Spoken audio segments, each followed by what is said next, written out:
All right, hey guys. So you hopefully have already done the part about what started the World War One. Now we're going to be talking about the end of the war. All right. So what you'll need for today, real quick, is you'll need 14 points handout. You'll need the video lecture you're watching right now. What you'll be turning in will be this handout, right? The one you got, and then also there's a discussion question about the Treaty of Versailles, which we'll get to more in a second. So let's get started.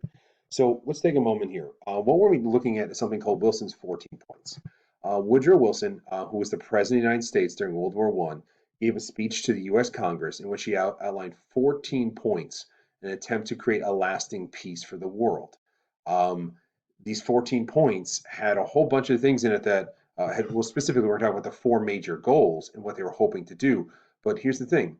Um, one of the big questions we're going to try to look at today is like, should we have listened to Wilson more than we did? Did they listen to Wilson at all when they put together the actual Treaty of Versailles? And one of the most complicated things in this is that Wilson gives his speech while the war is happening. Germany hears it and thinks, oh, this is how we're going to get treated when the war ends. So they are more willing to surrender, or at least stop fighting. And therefore, they lay down their arms thinking, hey, we're going to get Wilson and hit what he wants. And in the end, they don't. So let's get through the four goals here. So again, these aren't all 14 points. We'll more about that in a second. These are the four broad goals he has of the 14 points. The first thing he wants to do is he wants to create new countries. One of the major reasons for this war, from which you should have learned in the last lesson, was nationalism.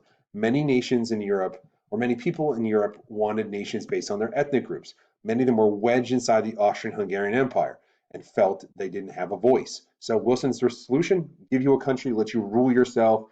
Ethnic groups rule themselves. It will lead to less fighting. All right. Also, the idea of self-rule in general would just give people the feel more invested and more comfortable with their country and not be willing or need to fight. There wouldn't be as much like political like arguing and fighting within the country. So he's really thinking new countries based on ethnic groups would solve a lot of issues.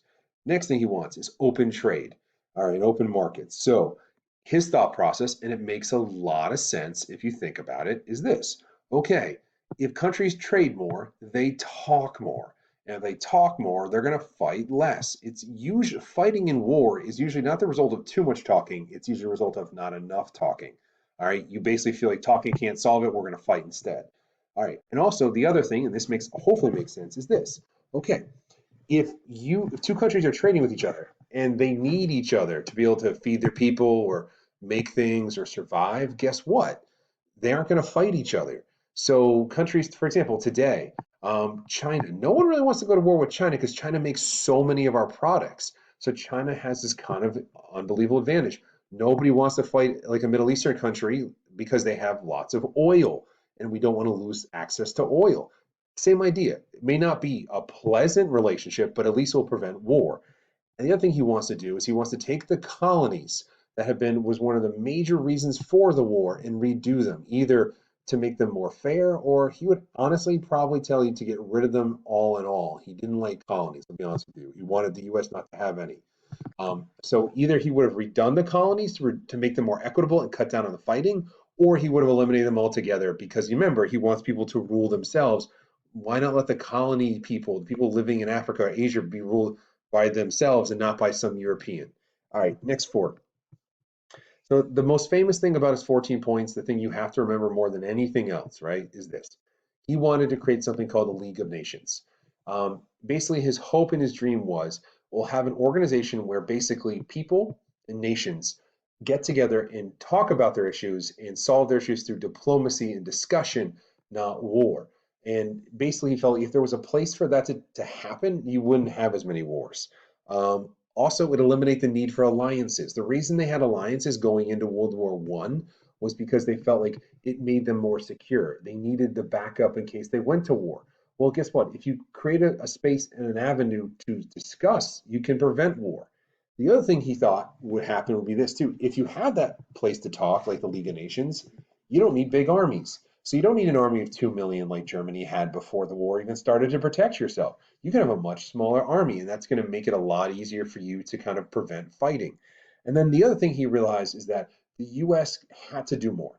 Um, he had believed in something called moral diplomacy, that you should do what's morally right all the time, right? That countries should do that.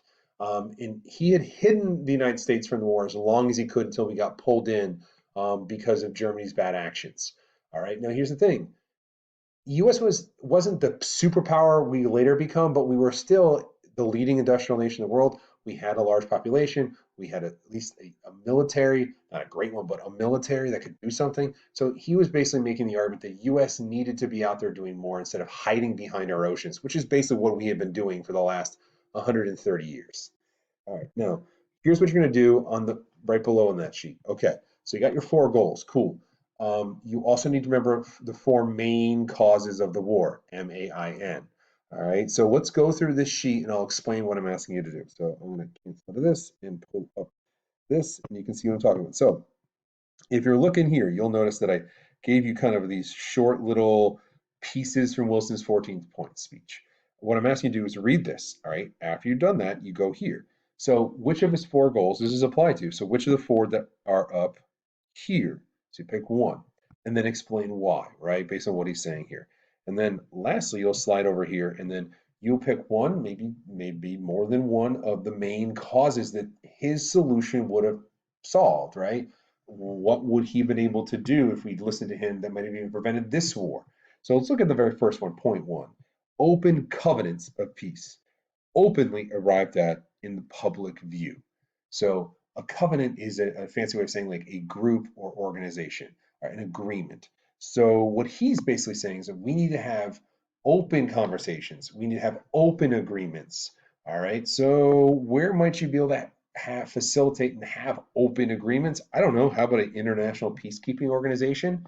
Right. So I would say the four main cause for this one, or goals, excuse me, would be his peacekeeping organization, because it give people a place to have open dialogue and conversation. All right. In terms of which of the main causes is this? Is it the military, alliances, imperialism, or nationalism? I would say alliances, because here's the deal. Those alliances were secret alliances. So when the war starts, it escalated way fast because nobody expected all these countries to get pulled in. So if you have a place for international peacekeeping organization, if you have a place where people have open dialogue, nothing is held secret. You don't have secret alliances that you need to help prevent wars. You can just not have them at all. All right, so that's just the first one. Hopefully that made sense. You can kind of see what we're looking for. Anyway, let's get back to the lecture. All right, those instructions, cool. All right, so here's the deal. Like I said before, World War One, or excuse me, World War Two, one of the major leading causes is the Treaty of Versailles. Like historians widely agree. So let's actually look at the Treaty of Versailles and see what was actually done. How much did they listen to Wilson and any of the things they said? Because remember, Wilson didn't want to blame Germany, didn't want to punish Germany, didn't he wanted to have these kind of realignment of the world. That's what he's looking for. Peacekeeping organization, all of it. So how much of it actually took place? So first of all, I've divided this into three things: economic, military, and pride. These are the three areas where Germany got hurt. So economically, these are kind of big deals. All right, first thing, 27,000 square miles of land in Europe. That's a lot of land, guys. Land was basically taken from them and given to either existing countries or used to create new countries, particularly Poland and Austria. All right, so the next thing that happened to them economically is they lost all of their overseas colonies. And the way we want to think of colonies is they are like an ATM machine for Europeans. They get cheap labor, cheap materials, they get people to sell their crap to. They make a lot of money off a colony. All right. So right now, Germany's being crushed. They've lost land that would have helped make jobs and supplies. All right, they lost colonies which have helped pay for things and made them wealthier. Oh, and then they get a bill. This is probably the star highlight one, or one of the two star highlight ones you want to remember, all right? But Germany has to pay what are called reparations. Basically, reparations are like, you screwed up, pay us back, or you got to pay for mistakes. So they got forced to pay 6.6 billion British pounds. That's that fancy little symbol next to 6.6 is. But in modern money, it's $440 billion. So they're expected to pay all that back, but timeout. They lost land in Europe and they lost their colonies. So they've lost the ability to even pay the bill. And they're expected to pay the bill. And if they don't pay the bill, then they're coming for the European nations will come for them and make them pay the bill. And that's going to be a problem. All right. So economically, they're crushed. Militarily, Germany had an incredibly strong military, incredibly strong. All right. When this is over, they don't. Their army will be reduced to 100,000 men. Again, when the war started, they had an army of 2 million, and then it only got bigger as the war ramped up because they started getting more soldiers and recruiting. So you go from 2 million to 100,000, you feel that makes you feel weak because you are weak because 100,000 men won't stop an invading army of millions. So you're basically defenseless. Oh yeah, and then you're not allowed to have an air force. Okay. Oh, and then you're not your submarines, which you kept using in a shady way. All right, I get that. They lost their ability to have submarines, but only six ships. So if you can't protect your navy, you can't protect your like merchant boats anymore. Anyone can just take your stuff, and there's nothing you can do about it. So basically, Germany's once most powerful military in Europe is gone, wiped out. All right. So we've got economic issues, military issues. Now the last one might actually be the most important one. Pride. All right. So here's the deal. Germany, and this is the other star highlight one I would do, is Germany gets blamed for the war. Here's the thing. Germany didn't start this war. It was started by the Serbians, or maybe the Austrian Hungarians. Heck, even the Russians, who jumped into a conflict that wasn't there between the Serbians and the Austrian Hungarians, all three of those, to me, that's the medal stand. Germany's not on the medal stand, but here's the thing: Germany kept the war going, and everyone was hated Germany and feared Germany because they were super powerful before the war. So they got blamed for the whole war. All right. And then the other thing, and here's the analogy I'll use for it.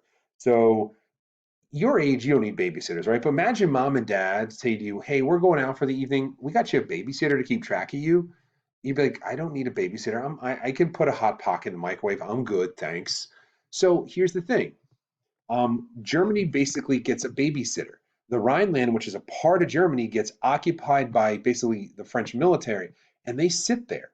And what they're doing is they're watching Germany so that if they get out of line, they can just snap in and deal with it. So basically, Germany, a real big boy country, doesn't even get to rule itself entirely anymore. They're being watched by France. All right. Last little bit about the Treaty of Versailles. So right now, if Wilson's plan was to not punish Germany, failed. All right, they got crushed. So did they listen to Wilson at all? Well, a little bit. So let's take a second here. Wilson wanted new countries. He got new countries. It's like Oprah. You get a country. You get a country. You get a country. So a whole bunch of new countries were created. You can look at the maps here. This is the European map before the war, and now you can see the European map after the war, and you can see all these new colors. Basically, you're seeing over a dozen new countries are being created and given their right to exist. That's awesome. So good listen to Wilson there. In terms of colonies, only Germany really suffered. Yeah, no one else lost their colonies. No one's willing to give them up. That was a kind of, yeah, I'll be honest, that was kind of a crazy idea for Wilson. No one was going to listen to him on that. No one wanted to give up the cash cow. All right, now the League of Nations. This was his baby. This is the thing that he was the most focused on. The thing he wanted. Basically, he was willing to trade not punching Germany in the negotiations to get a League of Nations. So in the treaty, there's a League of Nations. So he got his dream, but not really. So here's the problem: we didn't join the League of Nations. Yes. So his goal of a more involved US, nope. His dream of a League of Nations, nope. The reason it doesn't happen is that this is a little bit more US history here stuff. The US Senate is required to ratify all treaties. Okay, cool. The problem was US Senate did not want to ratify this treaty because of the League of Nations. They basically refused and they refused to sign it because they did not want the U.S. involved in this thing they thought would get us pulled into wars. All right, so the U.S. doesn't even join it, which is a major blow to the organization. All right, the other problem with the League of Nations is this: countries start acting bad, like Japan, really bad.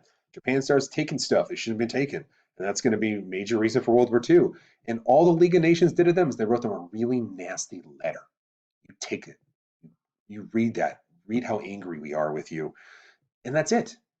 No one was willing to commit what was necessary to stop countries from acting badly. So it really failed. There wasn't a commitment across the board from anybody, and especially considering it was our idea, Wilson, the US president's idea, and he isn't even in it.